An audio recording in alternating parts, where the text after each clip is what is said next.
Anda mendengarkan podcast Ngopas, Ngobrol Pastor, di mana kita akan ngobrol topik-topik yang berhubungan dengan pelayanan dan kehidupan para pastor, para hamba Tuhan, maupun juga aktivis Kristiani, baik di gereja maupun di dalam organisasi Kristen. Nama saya Pendeta Kian Holik dari Sydney, Australia. Nah, sebelum kita melanjutkan, jangan lupa untuk subscribe channel ini dan nyalakan loncengnya di YouTube, supaya apabila ada video-video yang baru yang kami upload, Anda bisa langsung dapat mengetahuinya. Saudara, pertanyaan yang sangat menarik ialah apakah sebetulnya tugas seorang pendeta?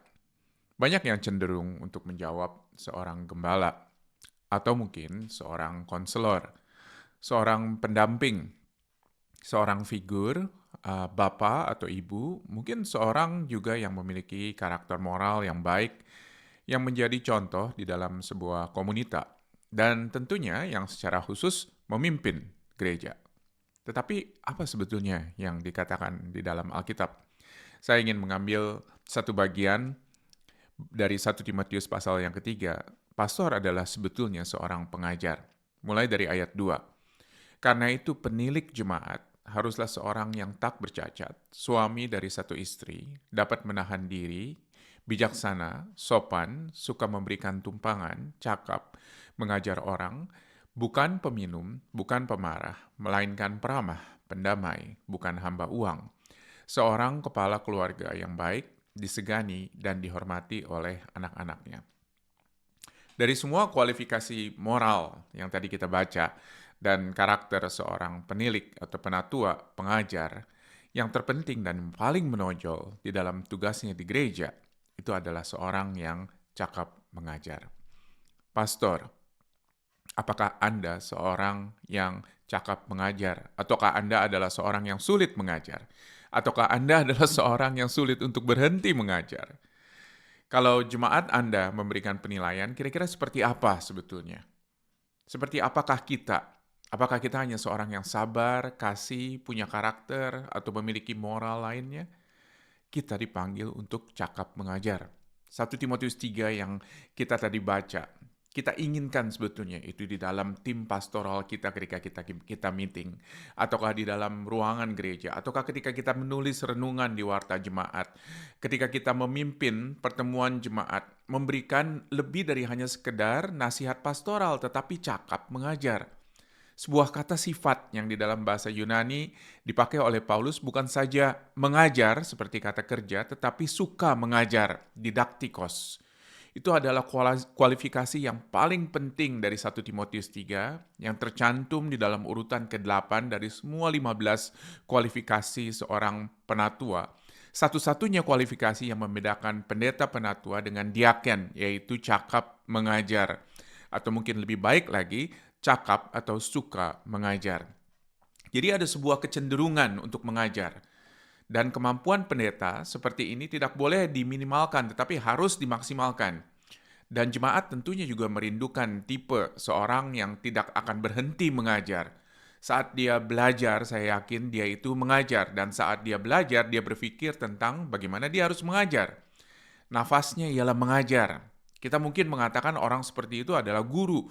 Dia senang mengajar dengan segala perencanaan atau disiplin, kesabaran, dan energi serta keterbukaan terhadap kritik yang dibutuhkan di dalam sebuah pengajaran yang baik. Lalu bagaimana caranya kita menjadi seorang pengajar yang baik? Pertama-tama kita diberikan dan diutus untuk mengajar. Seorang pendeta yang didaktikos atau cakap mengajar tidak hanya mampu mengajar jika perlu, tetapi bersemangat untuk mengajar kapanpun hal itu dimungkinkan. Dia bertekad untuk mengajar, tidak hanya mampu di dalam hal keterampilan, tetapi juga bersemangat, memiliki kerinduan di dalam mengajar. Di dalam bahasa Inggris, kita seringkali mengenal kata didaktik, yang berasal dari kata Yunani didake, yang berarti mengajar.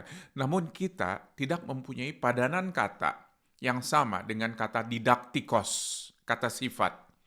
Mungkin kita memerlukan sesuatu yang bersifat mendidik atau mengajar. Jadi ada sebuah kecenderungan untuk mengajar, kesenangan untuk mengajar. Dan ini mengacu kepada pendeta, seorang yang suka, bukan hanya suka berbicara, tetapi yang dimaksud di sini adalah suka atau cakap mengajar. Jadi sifatnya itu adalah mengajar. Intinya bahwa para pemimpin di perjanjian baru, para pendeta penatua adalah seorang guru. Kekristenan adalah gerakan pengajaran. Yesus adalah guru yang sempurna dan dia memilih dan memuridkan para murid untuk menjadi guru yang memuridkan orang lain. Di Matius 28 ayat 20 dikatakan, ajarlah mereka melakukan segala sesuatu.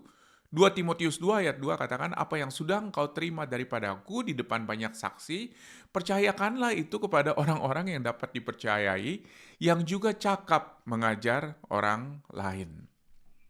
Setelah kenaikan Yesus ke surga, para rasul berbicara atas nama Kristus dan memimpin gereja mula-mula melalui pengajaran. Dan ketika mereka dibungkam, tulisan-tulisan mereka lah sebetulnya yang menjadi pilar-pilar gereja bersama-sama dengan kitab suci dari Perjanjian Lama untuk mengajar gereja. Karena itu, sesuai dengan hakikat iman Kristen, Kristus menunjuk orang-orang yang suka mengajar atau didaktikos yang mencakup setidaknya 3 kenyataan penting sebaiknya yang kita ingat.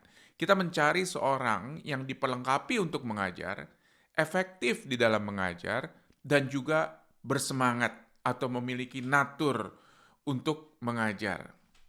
Yang pertama, dia adalah seorang yang diperlengkapi untuk mengajar. Pertama-tama, seorang mungkin tidak bisa mengajar. Ketika dia menjadi pastor, mungkin dia tidak cakap mengajar. Hal ini menjadi beban karena dia tidak cukup diperlengkapi. Bukan hanya dengan doktrin yang sehat, tetapi juga cara pengajar sebagai seorang pengajar. Untuk seorang pastor, memperoleh pola pikir teologi yang benar-benar sehat ini bukan terjadi di dalam sekejap. Dan bukan karena dia telah lahir baru atau memperoleh panggilan, maka dia mempunyai pengertian teologi yang alkitabiah dan yang sehat. Ini melalui sebuah proses yang lama dan pelatihan yang tekun. Seorang pernah berkata bahwa seorang murid itu adalah dibentuk atau diproses dan bukan dilahirkan. Yesus berbicara tentang seorang ahli Taurat di Matius pasal 13 ayat 52 yang menerima pelatihan untuk kerajaan surga itu seumpama seorang tuan rumah yang mengeluarkan perbendaharaannya dari apa yang baru dan apa yang lama. Ada sebuah proses yang terjadi di sana.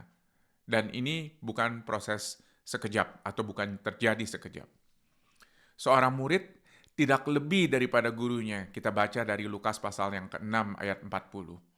Untuk menjadi seorang Kristen, kita tidak memerlukan pelatihan, tidak saja memerlukan pelatihan, tetapi juga kita memerlukan sebuah proses. Bukan hanya sekedar iman, dan kita tahu bahwa iman itulah yang tetap menyelamatkan dan itu diberikan kepada seseorang dan diperhitungkan di kata Roma 4 ayat 5 sebagai kebenaran. Namun seorang yang tidak bisa menjadi guru hanya karena iman saja. Sebaliknya, kasih karunia yang membuat kita di dalam proses sanctification ini, pengudusan ini, ya, akan mendidik kita supaya kita meninggalkan kefasikan dan keinginan duniawi, supaya kita hidup bijaksana dan adil beribadah di dalam dunia yang sekarang ini, kata Titus 2 ayat 12. Dan dalam diri mereka yang Kristus berikan kepada gereja sebagai pendeta dan pengajar, maka kita dipanggil untuk menjadi seorang pelayan Kristus yang baik, yang terdidik di dalam soal pokok-pokok iman dan juga di dalam ajaran yang sehat yang kita ikuti selama ini. Pelatihan ini diperlukan. Diperlukan untuk kedewasaan kita, kedewasaan iman kita. Pelatihan ini juga diperlukan untuk memerlukan sebuah disiplin dalam bagaimana bertahan di dalam ketidaknyamanan, bahkan juga di dalam rasa sakit, atau bagaimana kita tetap untuk bangkit ketika kita jatuh. Jadi ketika kita menekankan hal ini kepada para pendeta, perlunya ialah sebuah kerinduan dan kemampuan untuk mengajar. Kita tidak mengabaikan komponen penting dari seorang pengajar, yaitu pelatihan. Para pendeta harus diperlengkapi dengan doktrin yang sehat, mengajarkan doktrin yang sehat dan alkitabiah, tetapi hal itu tidak akan terjadi sekejap. Yang kedua ialah bagaimana seorang pendeta efektif di dalam mengajar. Seorang pastor atau seorang pendeta di gereja harus menjadi guru yang efektif. Artinya mereka harus terampil. Tidak cukup jika mereka ingin mengajar dan mereka telah dilatih di dalam doktrin yang sehat, namun mereka tidak pandai di dalam mengajar. Kemudian gereja menjadi sebuah tempat eksperimen dan banyak orang yang pada akhirnya diam atau mungkin banyak domba yang tidak terlindungi. Para pendeta pada akhirnya tidak menjadi guru yang efektif. dan hanya masalah waktu sampai para domba dimakan serigala. Maka Paulus berkata, sebagai kualifikasi puncaknya di dalam daftar di Titus pasal yang pertama, pendeta, penatua, pengajar harus berpegang pada perkataan yang benar, yang sesuai dengan ajaran yang sehat, supaya ia sanggup menasehati orang berdasarkan ajaran itu dan sanggup meyakinkan penantang-penantangnya. Titus 1 ayat 9. Artinya, ia harus mengetahui perkataan yang benar, yang dapat dipercaya, dan dilatih di dalamnya, dan berpegang teguh padanya. Namun kemudian mulailah pekerjaan mengajar ini di dalam dua arti. Memberikan makan kepada kawanan domba, memberikan pengajaran doktrin yang sehat, pengajaran Alkitab, doktrin Alkitabiah yang sehat, dan membela kawanan domba ini. Jadi dengan kata lain, menantang orang-orang yang akan mengambil dombanya. Jika para pendeta itu tidak menjadi guru yang efektif, maka domba-dombanya ini akan kelaparan atau akan mati dimakan oleh serigala. Para pendeta, para pastor harus menjadi guru yang efektif, yaitu efektif di dalam konteks gereja lokal di mana mereka dipanggil. Mereka tidak perlu bersaing dengan orator yang terbaik di dunia atau di podcast yang kita sering dengar atau di televisi populer, namun mereka harus menjadi guru yang efektif bagi konteksnya. Ketika ada tekanan, para pendeta dan guru ini harus setia di dalam panggilannya untuk melindungi dari serigala yang kemungkinan besar akan menerkam dan memakan domba-dombanya. Yang berikutnya ialah rindu untuk mengajar. Dan akhirnya kita kembali nih ke titik awal kita. Inti daripada kualifikasi mengajar, yaitu pusat daripada pengajaran, itu adalah sebagai seorang guru. Kami membutuhkan seorang yang bersemangat untuk mengajar. Kita perlu seorang yang tahu bagaimana caranya menjadi guru dan semangat. Pendeta guru. Ingatlah, boleh dikatakan, apa yang menjadi firman yang disampaikan kepadamu. Orang Ibrani, di Ibrani 13 bisa berasumsi bahwa pemimpin mereka ialah mereka yang menyampaikan firman Tuhan. Kekristenan adalah iman yang kritis terhadap kata-kata dan kritis terhadap pengajaran. Para pemimpin adalah pemimpin yang mengajar, pendeta adalah pendeta yang mengajar, guru-guru yang baik pada waktunya dengan kedewasaan akan memimpin. Oleh karena itu, para pendeta penatua tidak hanya dipanggil untuk memimpin atau memerintah, tetapi pertama-tama dan yang terutama ialah melayani dan bekerja di dalam pengajaran.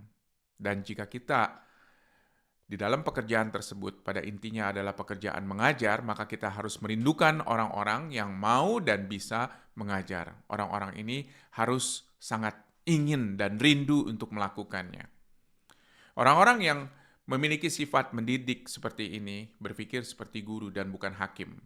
Orientasi mereka terhadap gereja bukan hanya sekedar memberikan keputusan, namun juga melihat kemungkinan-kemungkinan, memberikan perspektif dan informasi yang segar dengan setia mengajarkan kitab suci, membuat argumen yang persuasif, dan dengan sabar mengkaji ulang dan berdoa untuk sebuah pekerjaan ajaib Tuhan yang terjadi di dalam perubahan hidup orang-orang yang dipercayakan kepada si pendeta itu atau si pastor itu. Pendeta bukan hanya guru, tetapi juga seorang pengawas. Mereka mengawasi kawanan domba. Sebagai penatua, mereka menasihati dan membimbing umat. Sebagai penggembala, mereka mengarahkan pemikiran kolektif mereka untuk membayangkan kira-kira kemana para domba ini harus pergi selanjutnya, ke tempat selanjutnya, ke padang yang berumput hijau, ke air yang tenang, dan bagaimana memimpin para domba tersebut dengan memakai tongkatnya. Dan tongkat itu boleh dikatakan adalah tongkat yang perkasa, yang akan memberikan kekuatan kepada dombanya. Jadi Kristus tidak hanya menganugerahi gerejanya dengan para pemimpin yang memiliki kecenderungan atau kerinduan untuk mengajar. Namun dia juga, walaupun kelihatannya aneh bagi kita menempatkan para guru-guru ini, para pemimpin gereja ini juga sebagai seorang yang menjalankan tugas kepemimpinan. Para penatua memberi makan dan memimpin. Pengajaran dan pengawasan selalu berpasangan seperti dicatat misalnya contohnya di 1 Tesalonika 5, 1 Timotius 5, dan 1 Timotius 2. Dan ayat-ayat ini memberikan sebuah rangkuman yang sangat penting antara pengajaran dan tugas bagaimana seorang penatua yang melaksanakan otoritas mereka, pemerintahan mereka di dalam gereja lokal. Luar biasanya, Kristus adalah Kristus yang telah bangkit dan membangun gerejanya berdasarkan syarat-syarat yang ada dan bukan berdasarkan syarat-syarat dunia. Begitu berani untuk menunjuk guru-guru dan untuk memimpin dan melindungi, dan juga pada akhirnya iman Kristen adalah iman yang merupakan sebuah gerakan pengajaran. Fakta bahwa Kristus menjadikan guru sebagai pendeta dan pendeta sebagai guru. Jadi pendeta mengajar. Mereka pada dasarnya adalah guru. Definisi dari para penatua, elders di dalam hal yang penting ini adalah tim guru sebetulnya. Panggilan bukan hanya sekedar untuk melaksanakan tugas pastoral atau administrasi khusus, juga bukan hanya sekedar seruan untuk menjadi seorang yang membela domba-dombanya, yang rela untuk maju ke medan peperangan untuk membela dombanya, tetapi pendeta ini harus mengajar, menjadi tipe orang yang murah hati, yang tidak pernah berhenti mengajar. Jadilah kita seorang pendeta pengajar. Biarlah kiranya Tuhan boleh memberkati kita semua di dalam pelayanan kita dan juga di dalam tugas kita sebagai seorang pastor, seorang pendeta. Mari kita berdoa. Bapa dalam surga, kami berdoa ya Tuhan, supaya setiap kami boleh Tuhan mampukan menjadi seorang pendeta, pastor, pengajar. Dan biarlah kiranya Tuhan, pengajaran itu bukan hanya menjadi sebuah teknik atau menjadi satu tugas, tetapi sebuah kerinduan kami setiap saat untuk kami terus mengajar, dan kami mengajar kebenaran firman Tuhan untuk domba yang Tuhan percayakan kepada kami. Ajari kami juga ya Tuhan, untuk kami boleh bukan hanya sebagai pengajar, tetapi pembela domba-domba kami, yang menjaga mereka ya Bapa, dari kawanan serigala yang siap untuk menerkam. Kami berdoa ya Bapa, kiranya Tuhan kuatkan kami, dan mampukan kami Tuhan untuk menjadi seorang pendeta pengajar untuk kemuliaan-Mu. Dalam nama Yesus kami berdoa. Amin.